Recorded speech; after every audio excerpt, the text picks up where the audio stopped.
ભાઈ આગળ.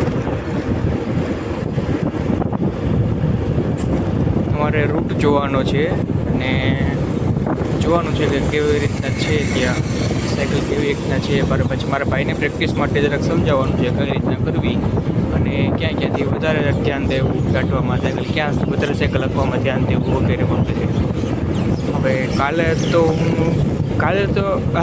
તો હું પોરબંદર જતો રહીશ. એટલે આજે ભાઈ સાથે આવી ગયો. મારા 2-3 દિવસો લગભગ પોરબંદરમાં પાછા પકડી જશે.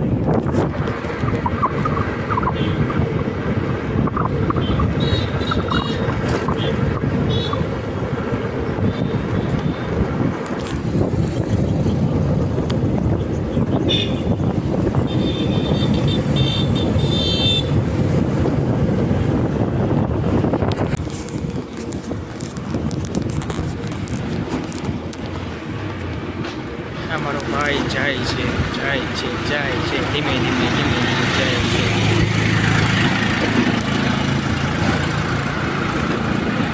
ત્યારે મારો ભાઈ જે હકાવે છે ને એ લોકેશન પર બધા લોકોને ટફ પડે, પબ્લિકને ત્યાં ટફ પડે, આ એ એવી લાગે.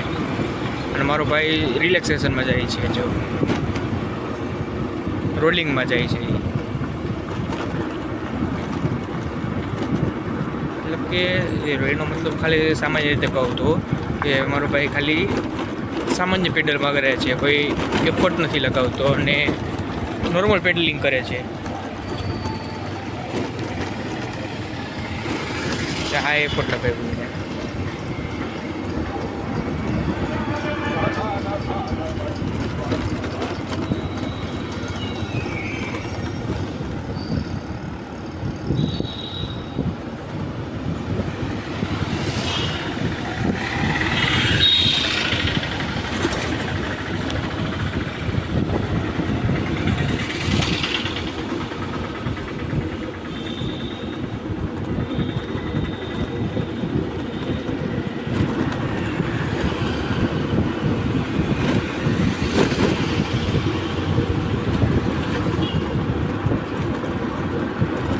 જે મારા ભાઈની આગળ પણ કોઈક સાયકલ લઈને જાય છે. જોઈએ આપણે મારો ભાઈની કઈ રીતના સાઈડ કાપે અને એમને કેટલો લોડ પડે છે, મારો ભાઈ કેટલો રિલેક્સેશનમાં જાય છે. જો બતાવો, જો મારો ભાઈ રિલેક્સમાં જાય છે, ઓલા જો કેટલો એફર્ટ લગાવે છે.